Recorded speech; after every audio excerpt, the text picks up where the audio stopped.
up guys, and welcome back to MoAn Inc. If you guys are new here, then hello!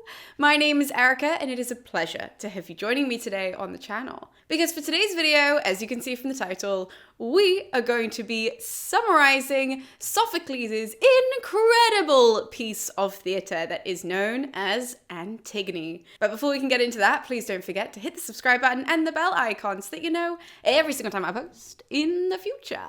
And now that you've so kindly done that, let's get into the play. When the play opens, we are at the royal house of Thebes. Now, before anybody enters the stage, you can read in the stage directions just kind of like a little bit of context as to what's just happened. And we're told that the enemies of Thebes have been ousted. There has been a big clash between the Thebans within Thebes and these people outside of Thebes. They've been banished. The conflict has basically been, nulled.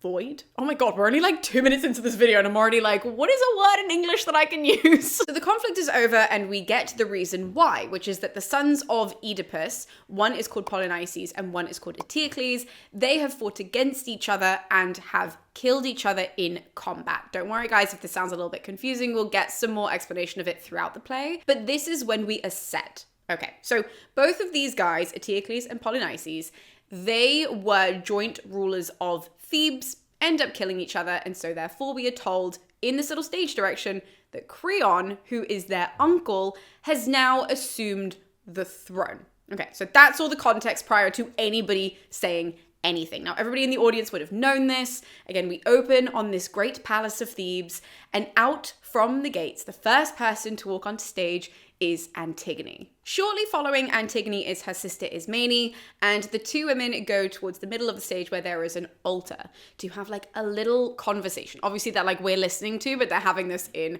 private, where Antigone opens by basically saying that there is this decree that has been made by their leader, by their commander, Creon, that they are supposed to follow, and they are rules that are now impacting the ones that they love, right? Like cruel rules.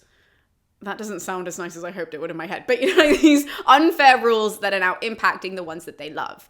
And Ismene turns to Antigone and is like, what do you mean? I haven't heard of any of this. Antigone is like, yeah, I realize that you probably wouldn't have, which is why I brought you here so we could talk in private. And she explains that essentially their dad, who is called Oedipus, she's like, our dad brought about all of these griefs. They have been passed down through the lines and they hit our two brothers. And we're told that the brothers killed one another. However, because one of them, Eteocles, was fighting for Thebes, he has been granted the traditional burial rights. Okay, so he's been buried, he's been honored, all of this kind of stuff. However, Creon has decided that Polynices, who fought on the other side against Thebes, he gets no rights. Okay, he gets nothing. Antigone, not thrilled by this. Not only because Creon has decided that he doesn't want the body to be buried, but he also forbids anyone else to bury this body because he deems that Polynices was a traitor. Now, this is going to be the whole central theme for the play.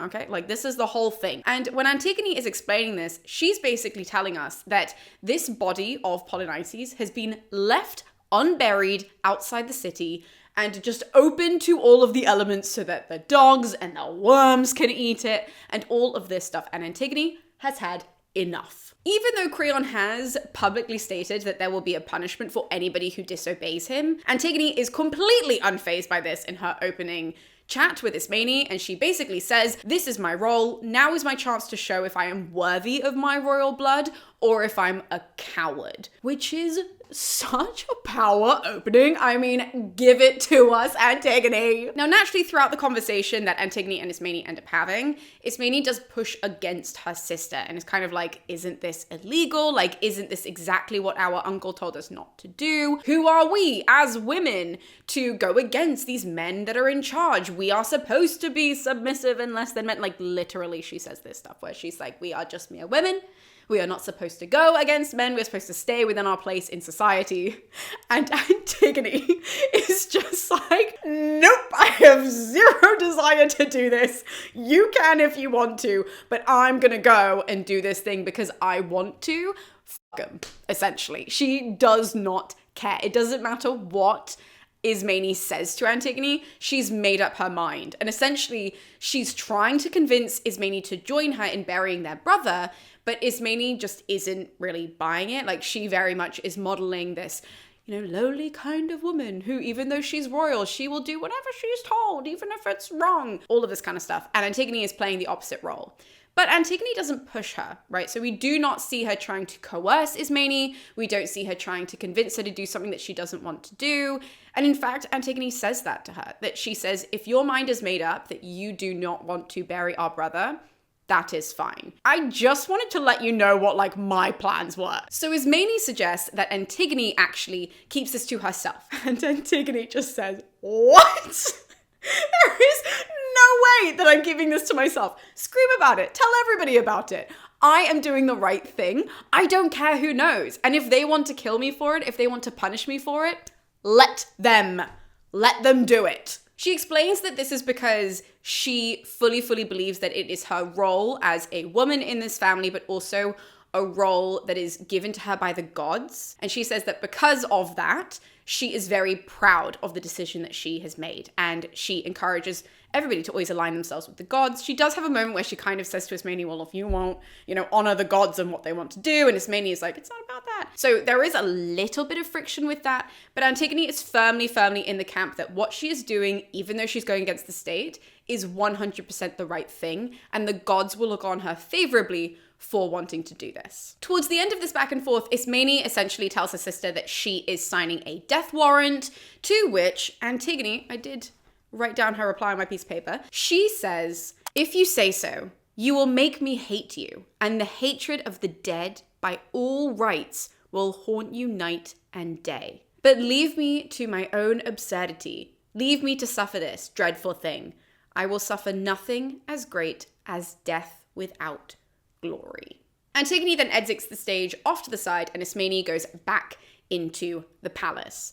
Before we have our first choral ode of the play. The chorus in this play are old citizens, so they are like the countrymen of Thebes. The chorus sing a semi-long choral ode where they're just kind of talking about the conflict that we heard about in the beginning between Eteocles and Polynices, but they're really going into, obviously because it's the chorus, more so the godly role in it. So they're talking about Zeus and Ares and how this wasn't just people, this was also a fight of the gods, and making it very grand and all of that kind of stuff. So that's really what the first choral ode is about, before Creon, he comes on stage with his attendants. Attendants, guards, technically guards, they're just people with, Creon's posse, shall we say, come on stage with him. Creon's opening speech essentially just kind of recaps literally everything that we've heard now twice over, right? Not only from Antigone, but also from the chorus. So he, again, talks about the conflict that happened, and he explains that because Eteocles and Polynices were joint rulers when they were alive, when they didn't kill each other, that because they were joint rulers, there is no one to step in because they were the two sons of Oedipus, and the other two children of Oedipus, who we've already met, are Antigone and Ismene. They can't step up to the throne. So he has now taken on the power, right? As the uncle, as Jocasta. Jocasta, so Oedipus's wife's brother, he is now stepping up to the throne, and that's how he's assumed power. Now, he also gives us a rundown that he has made it illegal to bury Polynices' body because Polynices, again, as we've heard, fought against Thebes, and Eteocles fought for Thebes. And that is why he is so set on this law, by making this illegal, by essentially having the dogs and the worms eat at this body as punishment for what he did by going against Thebes and Eteocles. He ends this by stating that anybody who goes against him will be killed, and the chorus are like, cool, okay, you do you, bro. To which Creon is like, fabulous, now I just need you guys, as the countrymen of Thebes, to follow all of my orders. The chorus are mightily confused by what this means. And that is when it clocks to Creon that because he's had this whole speech about essentially nobody can go to the body of Polynices, he's going to have people guard the body of Polynices so that way no one can actually get to it. So it's not just a body that's just kind of been left outside the city. There are literal guards around this thing, and if anyone even tries to get close to it, he'll know because the guards will know, but he hasn't explained this perfectly well to the chorus. So the chorus assume that what Creon is saying in his speech is, I need you to go and guard the body to make sure that no one goes against me and my royal decree. And this is where he kind of backpedals, and he's like, oh no, wait, That's not what I meant. I just meant that as the countrymen, as the people of Thebes, your job to follow my orders is not to go against the royal decree that I've just made, but also to not side with anybody if they do go against my royal decree, right? So he's also trying to get all of these countrymen on his side so that if anybody does decide to defy him, which who knows if someone's gonna do that? We have no idea. Why would they go against Creon? But if someone does, then the chorus will be on his side. And the chorus are just kind of like, sure, yeah, whatever. To put us out of our misery for this insanely bizarre conversation between the chorus, the leader and, well, the leader of the chorus and Creon, we do have an entry of a sentry. Okay, so a sentry runs on stage from the side of the stage. He's like huffing and puffing, and he's like, hi guys, I didn't necessarily come here as quickly as I could have because honestly, I knew that I had to come here because somebody had to come and tell you the news. However, I didn't really want to. I was like dragging my feet. I'm kind of scared to like share this with you, but somebody had to do it. And the only reason why I ended up coming is because I know if I didn't get here, then somebody else would, and then I would get in trouble. Like, what?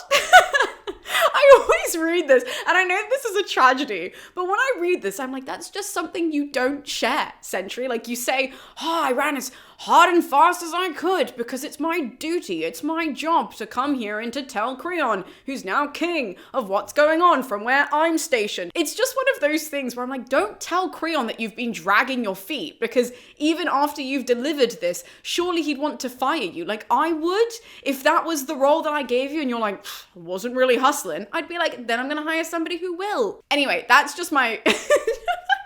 But he comes in and he says all of this, you know, he's very rushed in how he's saying it, which obviously captures Creon's and the chorus's attention to this news. And so Creon essentially is like, spit it out, boy, just tell us what you came here for. And he tells us that some man has buried Polynices' body.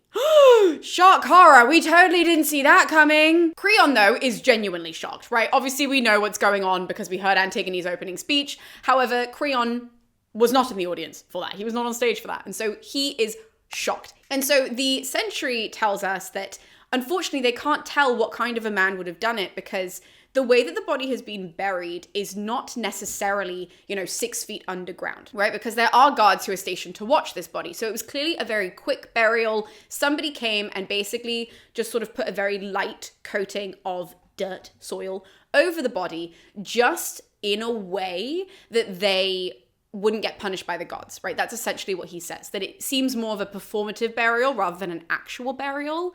And what they can see through the patches of the soil, because again, it's not like super packed on, that the skin is totally fine. Like the dogs, the birds, the worms have not eaten at the skin of Polynices' body.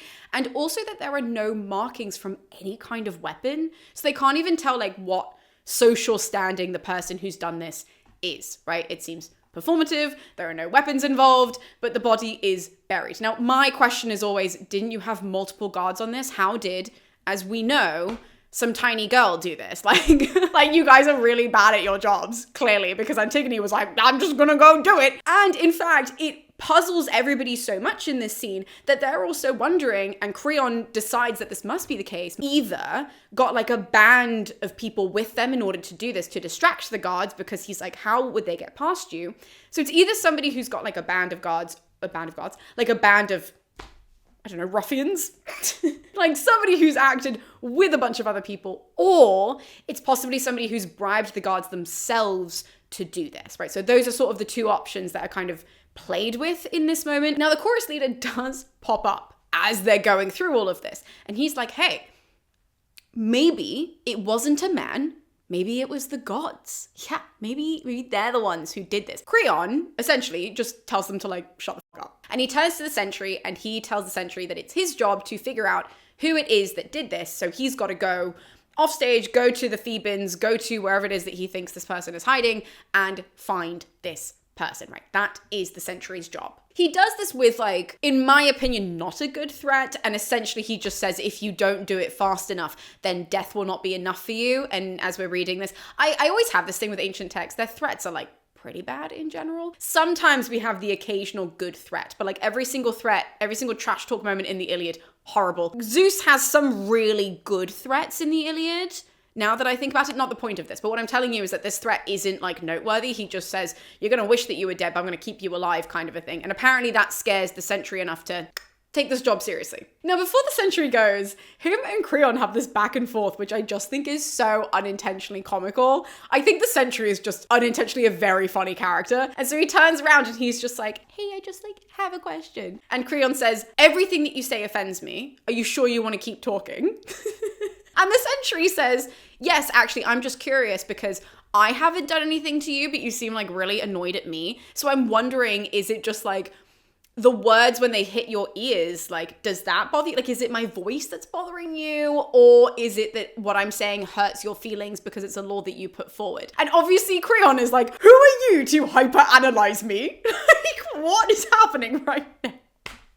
And the sentry's just like, I'm just trying to talk to you. Like, I just want to understand where you're coming from because I feel like I'm like treading on a few toes. And Creon just literally tells him to go away. He's like, stop talking. Go and do your job. Just go and find who this person is. And the sentry's like, okay, I tried, but I'm a go. The sentry thanks the gods for him making it out of that conversation with Creon alive, and he runs off stage to the side while Creon goes back into the palace behind, like at the back of the stage. This leaves the chorus on stage alone to give us another choral ode. And actually this one is pretty interesting. Like the other one was more so context, but this is really where the chorus sing about how to be a good leader by saying that the perfect leader will weave together the laws of the gods and the laws of the land, or like the laws of the people, and have them work as one. And if a leader can do that, then he's like the best leader. He's going to be very successful. The people will love him. The people will follow him, that kind of a thing. But if not, it's just like not good, essentially. And in the middle of this speech, Antigone is brought on stage by the sentry from the side of the stage. So the chorus is singing about how, you know, the people of a city will cast out a leader who doesn't manage to weave these two really important themes, laws, like godly laws and human laws together. So when they see Antigone being walked on by the sentry, the chorus kind of turn to her and they tell everybody, you know, like, oh, this is the daughter of Oedipus. What is she doing here? When the chorus asks this kind of general question of, you know, why is she being brought on like a prisoner as if she is the one to disobey the laws? The sentry turns to them and is like, yep, she did it. She did it single-handedly and she hasn't denied it at all. Right on cue, Creon enters the stage and he essentially asks everybody what he's missed, to which the sentry says, here's the person who did this burial, blah, blah, blah, all this kind of stuff. It's your niece. Surprise, surprise. And Creon is very confused, like royally confused by what's going on. So he asks the sentry to clarify. And the sentry tells us that when he went back to guard the spot, right, where the body is, that him and the other guards were very much perched to try and catch this person if they are to come back to the body to sort of, you know, make sure that they can bring this person back to Creon, right, as Creon asked. So they are all posed and ready, and out of nowhere pops Antigone to go and perform more rites over the burial. So when she does this, all of the guards pop out, including this sentry who's on stage, so he can like vouch for all of this. That's sort of the point, that he's like, I was there, I saw her do it. And when they pop out of the bushes, so to speak, not literally the bushes, but that's how I picture it in my head, but there's no stage direction whatsoever to suggest that they are hiding in bushes. But when they do, they interrogate Antigone and she doesn't deny a single thing. She's just like, yep. And what? Creon, shocked by this. Creon essentially talks to Antigone a bit like she's 5 in this moment, where he's kind of saying, were you aware that I made this thing illegal? And she's like, yes, I did. And I still did it. And he asks her more questions to essentially just make sure that it is Antigone, whether it's to catch her out, whether it's to do whatever. Like, he just is essentially asking these very basic questions to make sure that Antigone was aware of everything. She did it anyways, blah, blah, blah. And he still cannot believe that it was just Antigone, right? Even after she's sitting there, standing there even, and she's admitting to all of it, she's giving all the details. She's saying, of course I went against what you said because this has to do with my brothers. And this is what's so interesting, that because it is her brothers, Antigone does not mind having to deal with the consequences of this action, right? So she knows that Creon wants to execute whoever it is that goes against his wishes, and she's very happy to because it's her family. And in this back and forth, Antigone is so rooted in her beliefs of what she did being right, which we are on board for, but she comes out with all of the points. And she says something that's really, really fascinating, where she basically says that this is what all the people of Thebes want as well, that actually everybody is on her side. But Creon is so stuck in his own head that he can't see that, because she's not doing just what she wants to do. She's doing what the gods expect her to do.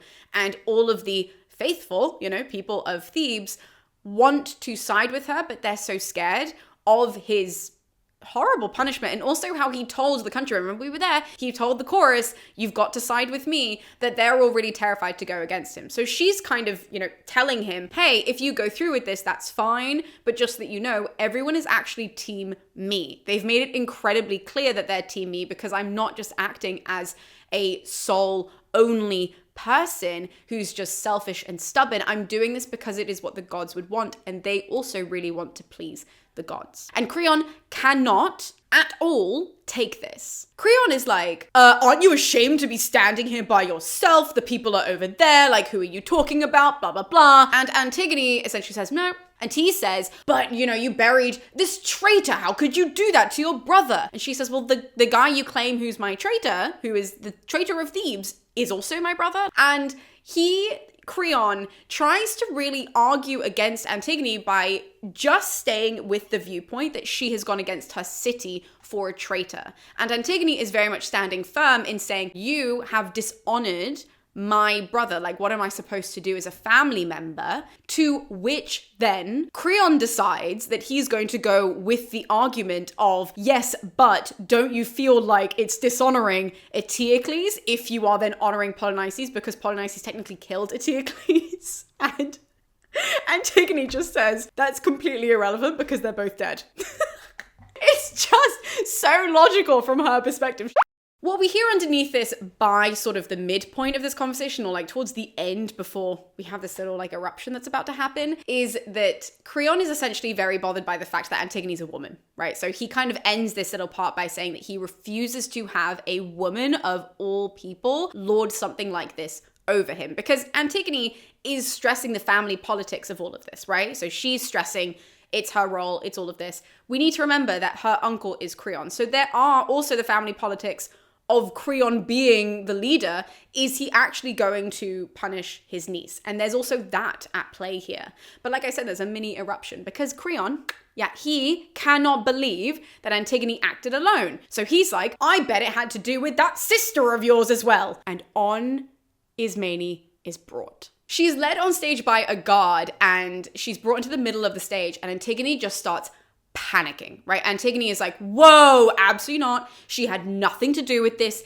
Get her out of here, kind of a thing, as you do as a good sister. And Ismene decides that because if Antigone is doomed to this fate that she has, aligned for herself and going against the laws, that Ismene is going to go with her. So Ismene starts admitting to helping with this, even though she did nothing. And what's really sad about this argument is that Ismene says that Antigone is all she has left because both of their parents are dead and both of their brothers are dead. So she doesn't actually want to live. If Antigone isn't alive, then Ismene is kind of like, what am I to live for then? But Antigone, again, being a good sister, just refuses to hear any of this, and she refuses to have Ismene take any of the blame whatsoever. Creon does try to speak to Ismene, like in this whole scene, just the two of them. And as they're talking, Ismene is really trying to get Creon to walk back on his decision. So she says to him, would you kill your son's bride? Now, this is where we hear that Antigone is actually engaged to Creon's son, who is a man called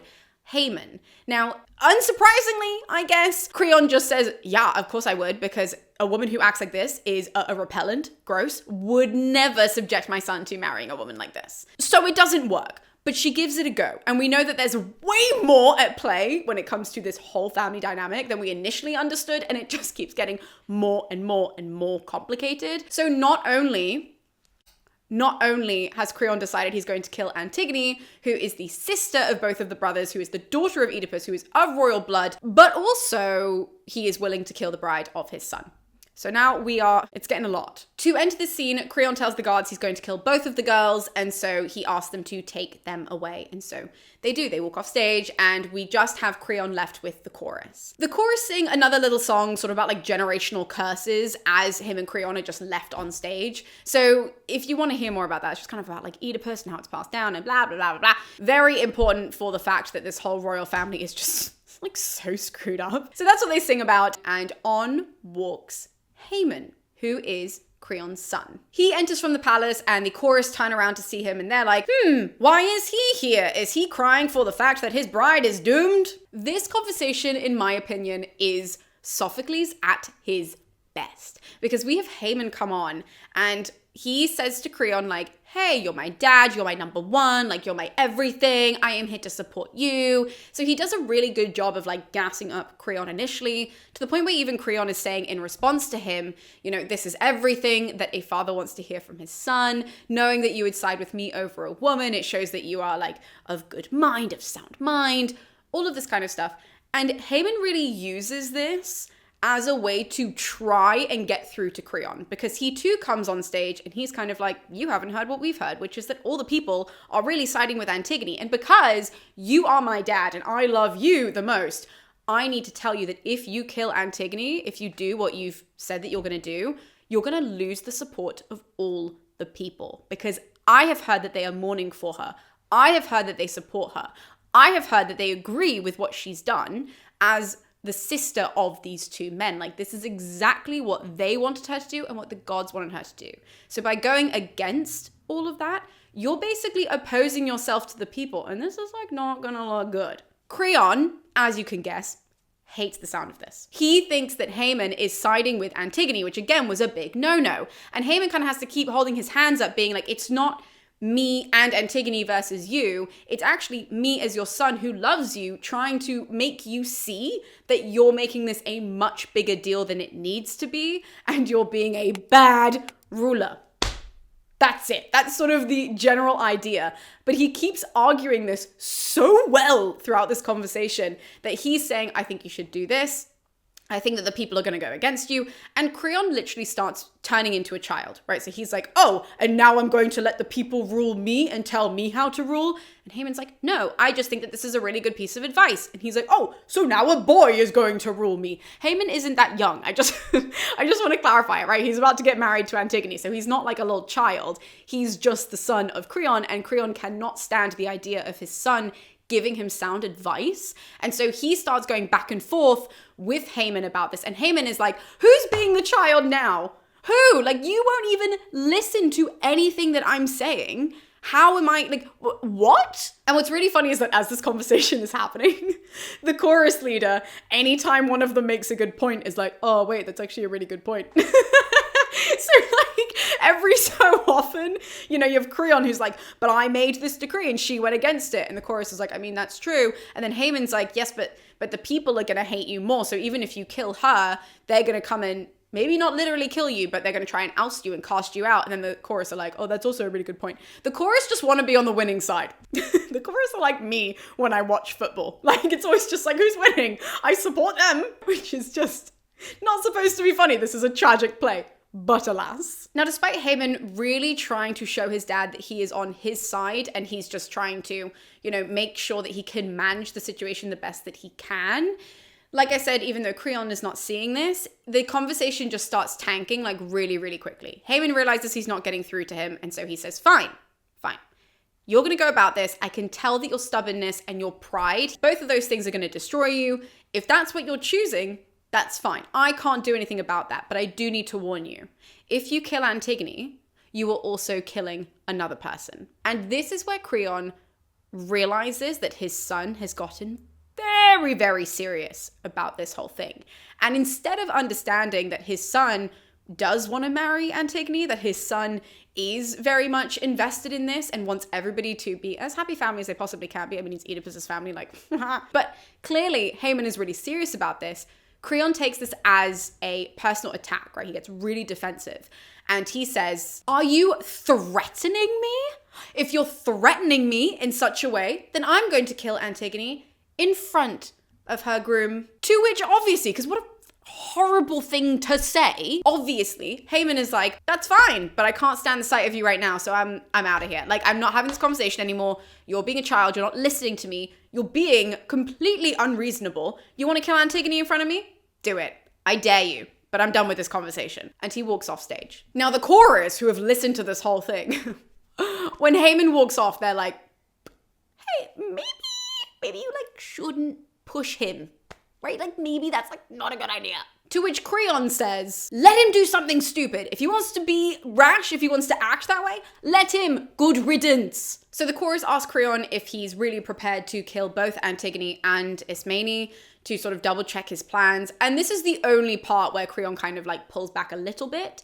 And he says, okay, Ismene clearly had no idea what the hell the plan was. I didn't get into that whole conversation, but like clearly she just kept saying, no, I was a part of it. I swear I was a part of it. So Creon is like, okay, cool. She didn't really know what was going on. I'm not going to kill Ismene, but I'm still definitely killing Antigone.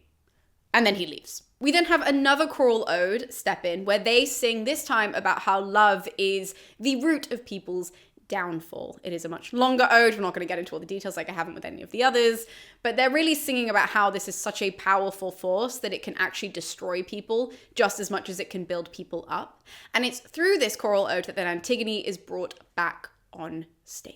She's brought on from the palace, so it's her accompanied by a guard, and the chorus end their ode really by saying how seeing her treated like this and seeing her like have this put on her because they don't believe that she deserves it, this makes them want to rebel, right? As the countrymen of Thebes, they just are not happy with seeing Antigone actually brought to this position of punishment. It was a really bad way of phrasing that, but you know what I mean, that like they are not happy with this happening at all. As the chorus and Antigone talk in this moment, it's actually a really horrible conversation. I know that I've been laughing like occasionally throughout this video because it's kind of inevitable on this channel, but this conversation is dark. This is where we have a lot of like bridal and wedding imagery that Antigone is being, brought to her death. She's going to have to walk down this aisle, which is the one that she's robbed of on her wedding day. Like she's going to be brought to the bridal chamber, like all of this really dark stuff that essentially we're seeing that she's robbed of this one life. And instead of being able to live that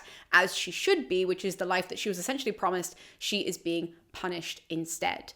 But Antigone, she has a moment of highlighting how it's inevitable that she was going to have to live a life like this because of who her dad was and because of all of the, dark shit with Oedipus and the whole family curse. That she says it's pretty inevitable that she would have to do this, but she's taking it in her stride. Like she still, up until the end, feels like she did the right thing. As they're talking about this though, Creon is led back on stage and the chorus reassure Antigone that when power goes unchecked, it will always have consequences. So even though she goes to die and she won't see what happens to Creon, she doesn't have to worry because that's just not going to go well is what they're saying. This never goes well. It has not at any point, actually, if you think about like historically, it just doesn't go well at any point. And so the chorus tell her that as a point of comfort as she is, on this horrible path. Although her passion is essentially the thing that killed her because she believes that she's so vehemently right. And they agree with her that she's right. It's her passion, her stubbornness that is killing her as well. Antigone asks the chorus that, she doesn't really ask the chorus. She says this to the chorus that she does not want anybody who loves her to mourn her, right? That's the last thing that she wants. And so she makes that sort of like her last kind of request of everything is that nobody who loves her, nobody who knows her shall mourn her or be upset for what she did because she is so set in her ways. And Creon then, he starts talking, unfortunately, and he essentially says that Antigone is going to be brought to her death and that she is to be walled up in a tomb, right? And she's supposed to be left there. And that is that. Not only is she then going to die, but whether she lives or dies from just kind of being walled up in this tomb, she is going to be stripped of her civic rights and also her burial rights and just basically her human rights, right? She's not going to have any of those either, which is lovely. Antigone's final speech on stage is really, really stunning and so interesting for analysis. In essentially, she, like I've been saying, she keeps repeating how set in her ways she is and how she's not sad by the punishment that she is being faced with. But here she really clarifies why she would do it again, but only in a specific circumstance. And she says that if this was a husband or a son who had been killed, who had been left outside, and this royal decree had happened, she wouldn't have done it. But she would do it time and time again for a father or for a brother. And the reason is because she says that she can always, this is so savage, Antigone, but she says she can always get another husband, she can always make another kid, but she can't have another parent and she can't have another sibling. And that is a really interesting take from Antigone, that she says if her son was left outside, she would be like, let him because I can make another baby. Antigone's just a savage. She's just very, very strong. Like, part of Antigone's character throughout all of this is that Creon doesn't like how manly she's acting, and this is a common theme with a lot of women in the ancient world, especially when we have theater. Like, people like Clytemnestra are always described as being very masculine. Antigone is described as being very, very masculine, and in this speech we hear her really kind of say, I'm right, I would do it again. I wouldn't do it for a kid. Like, let's not be rash, let's not be crazy here, but I would do it again for a brother, for a father. I would do all of this 100 times over, even if I had to be killed every single time. She then asks the gods that if she has done something wrong, then she will be killed and that she will suffer. But if the people who, like the men who are against her, are in the wrong, then they will suffer too. Right, so that's like the last thing that we hear from her, is this request from the gods. Creon confirms that her fate has been sealed, and Antigone is led off by the gods. The chorus gather to sing another ode, another one, and they sing about these mythical people who have been wronged by the gods. So think of Lycurgus, they mention Danae, Perseus' mother, etc., etc. All of those people are being sung about and just being used as like examples. Again, the audience would have known these examples, even if you as the viewer might not be as familiar with them. And so the chorus is singing and singing and singing, and then boom, from the corner of the stage, Tiresias comes on. Our blind Theban prophet, seer is a better word. Our blind Theban seer is led on stage. Now, Tiresias is led on by a little boy, not necessarily by a little boy, but by a young man or a boy. It could be a boy, just somebody to lead him on stage because he's blind, of course. Tiresias announces himself to Creon, and Creon says that he's always very happy to see Tiresias because this blind prophet has always kept him on the right path, in particular as a leader. And so we have this sort of initial back and forth where Tiresias is saying, are you still sure that you trust me? All the things that I've said to you, all the things that I've done, etc., etc. And Creon is like, absolutely, you have never led me astray. And Tiresias goes, great, because right now, with the position that you're in, with the rules that you have made, you are on very thin ice, my man. Creon does not like the sound of this. He hasn't liked anybody talking against him in this entire play, but in particular when Tiresias shows up, because Tiresias always tends to be right, he's really not happy hearing that he's been wrong. And the general gist of this conversation that you need to know, just for sort of summary purposes, is that Tiresias is saying to Creon, you've made a mistake. This is not what you were supposed to do. You had multiple outs at any point where people were telling you this was objectively the wrong decision. You should not be killing this poor young girl. She didn't actually act out of what she was supposed to do. And most importantly, part of being human is making mistakes, right? So Tiresias is not condemning Creon because he made a mistake. He says, as long as you can make the mistake, realize you've made the mistake, walk yourself back and make amends, that's the most important thing. And I really love that sentiment throughout this conversation because Tiresias is really trying to get to the emotional point of Creon to say, this is not necessarily you being a leader, this is just you letting your emotions get the better of you.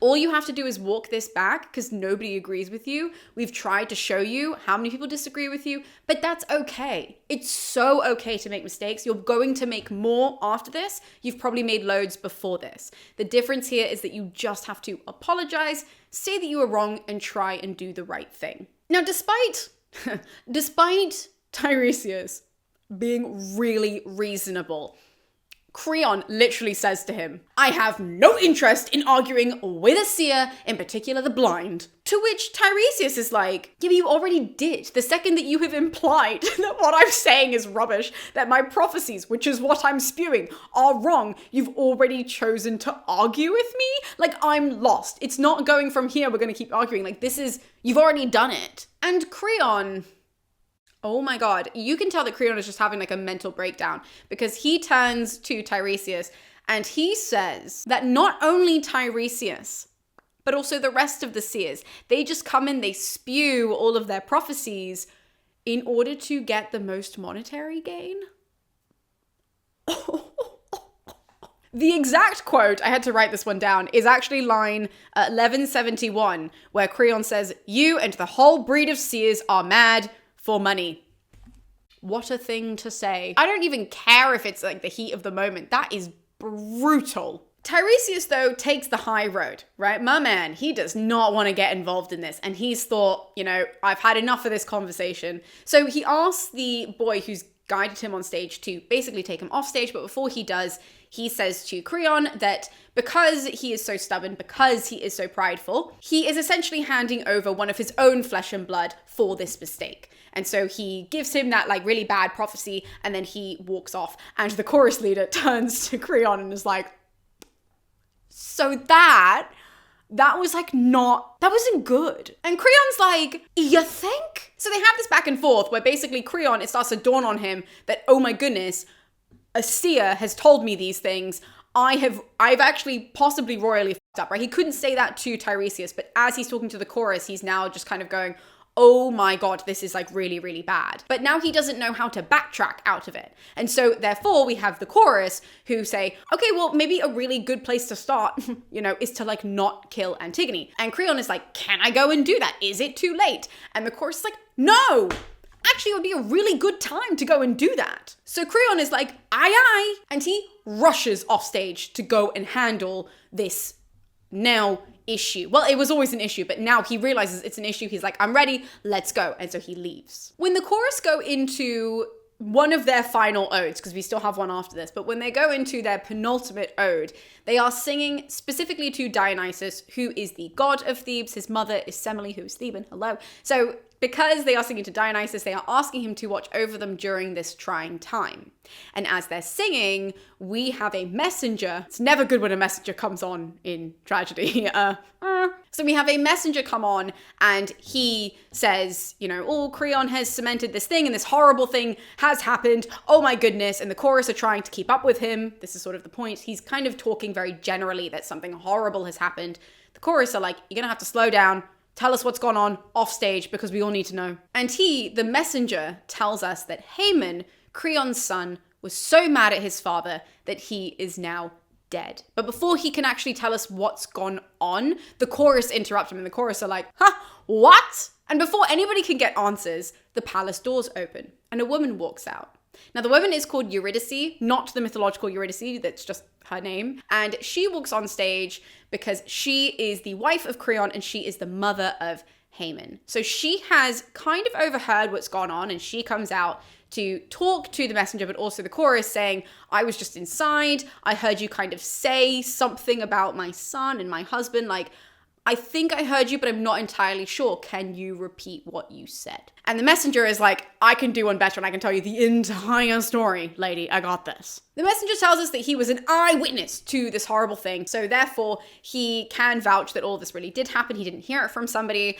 And when Creon, as we just saw him run off stage, he wanted to start making amends. So the first thing that he does is he goes to the body of Polynices, which I know I didn't mention this before, but after Antigone buried Polynices, they unburied him to make a point. They were like, nope, this woman is being way too manly. She can't outman Creon, and so therefore we're just going to reverse what she did, kind of a thing. So the first thing that he does is he goes back to the body to rebury it. As he's doing this though, they hear a scream not far off, and immediately everybody identifies that the scream is Haman's. So they run towards the scream, which is actually where Antigone has been sort of bricked up in her little tomb.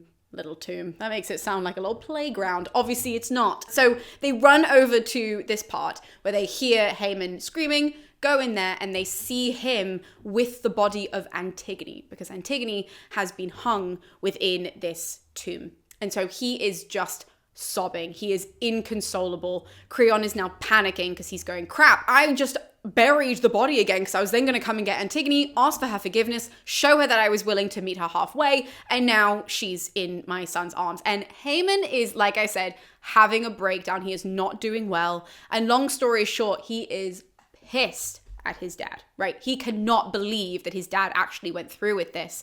And before Creon can do anything at all, Haman takes out his weapon and he falls on his own sword because he just can't bear to be in a world without Antigone in it. The messenger describes Haman's final moments as he's bleeding out and dying, he hugs Antigone one last time so that he can die with her in his arms. It is honestly so heartbreaking. Like, to read it, you're just like, oh, like, this is so stereotypical Greek tragedy where it just speeds right up at the end. And we have this horrible scene that the messenger is describing. Bear in mind, to this boy's mother. Now, it's surprising to literally everybody. Eurydice just kind of stands there, takes this in, and then turns back around and walks into the palace. And when she's gone, the chorus leader and the messenger have a little back and forth, being like, she didn't say anything. Do you think that's like a bad sign, or is that like a good sign? And the messenger is like, well, maybe she just didn't want to make like a scene out in public. Like, so maybe it's a good thing. Maybe we'll hear her wailing from inside. And the chorus is like, well, maybe, but also like, that's like not normal for her to have just internalized it that quickly. Like, we don't normally see women do this. And the messenger is like, yeah, actually, that's a good point. I'm going to go inside and make sure that she's okay. And so he runs off stage into the palace. Once those two are off stage and we are having some background checks happening with Eurydice to make sure that she's okay, we then have Creon enter the stage again. He enters with all of his sort of like guards and attendants, and they bring Haemon's body on, like basically like an ancient Greek theater stretcher, right? Is what they bring this body on so that the audience can see it and we can see that Haemon really is dead. And Creon is like not handling this well. He is like completely distraught by it. He acknowledges it was his own stupidity, his own pride, his own everything that actually caused the death of his own son. So he's on stage saying that he killed his son. He did this horrible thing. It's all his fault. He's having a really bad time. And as he's saying this, the messenger comes back out of the palace, and the messenger is like, hey, I need you to like hold all this grief about him, and like motions towards the body of Haemon, and it's like, just 1 second, because it actually gets worse. Your wife, Eurydice, I just told her that Haemon died, and she killed herself. Yeah, so there's that. Creon, obviously not handling any of this well, just starts wailing, I mean more than he was before, as the body of Eurydice is also brought on like an ancient Greek theater stretcher thing, right? So she's brought on stage, and Creon is not having a good time. This is his worst nightmare, absolutely. And the messenger describes what happened, whereby she went to the altar, she was, wailing and lamenting her son, and she ended up stabbing herself at the altar to join her son because she couldn't see the point of going on. And Creon really, remember what Antigone said, which is like, hey, if I'm wrong, kill me, but also if Creon or if these people who are punishing me are wrong, then make sure that they all suffer as well. Here we are, guys. And Creon is so distraught by all of this that he actually gets on his knees and he starts praying to the gods that they bring about his final day. He asks them to kind of take everything out of his hands to, have him die, essentially, as soon as humanly possible, as soon as he can. He wants them to take him out of this life. And the chorus leader is like, we don't control fate, nor do the gods control fate. The people who deal with the future, and the people who deal with fate, deal with fate. And so therefore, it's kind of a useless prayer. Is now the time to do that? I don't know. Frequently, whenever I read that, I'm like, it's such a profound thing to say, but I'm like, right now? Oh my God, he literally has no family left aside from Ismene. Ismene is his only family left. And now the chorus are like, well, if you're supposed to die, then you'll die. And if not, you're just gonna like live this horribly shitty life with no family, aside from Ismene, who you also nearly committed to death as well. There's like a lot going on in this like final few pages. Creon continues to say that it's all his fault. And he then is, at the end of this, led back into the palace by the messenger, by all the attendants and all the extras basically on stage. Extras, the people who are there. They help lead Creon back into the palace as he is like, everything I touch is destroyed, right? Like, this is now my life kind of a thing. And the final part of the play is actually the chorus, and they end the play with their speech. To close the play, the chorus say, "Wisdom is by far the greatest part of joy, and reverence towards the gods must be safeguarded. The mighty words of the proud are paid in full, with mighty blows of fate, and at long last, those blows will teach us wisdom." And after this, the old citizens, the chorus, leave the stage, and that is the end of Antigone. So I know that I definitely didn't do Antigone the justice that it deserves. It's pretty impossible to. It is one of those plays that I have seen performed live, and it is genuinely so powerful. So even though you've come through this summary, and I hope that you enjoyed reading it in your own time, I highly, highly recommend watching this play. It is just absolutely mind-bogglingly brilliant. It is genuinely Sophocles' masterpiece, in my personal opinion. Antigone is perfect. I know people will say that Oedipus the King is perfect. Antigone is the perfect play. So thank you guys so much for watching. I hope you guys enjoyed reading some ancient Greek theatre, and next time we'll be continuing looking into the 3 Theban plays by Sophocles. I'll see you guys then.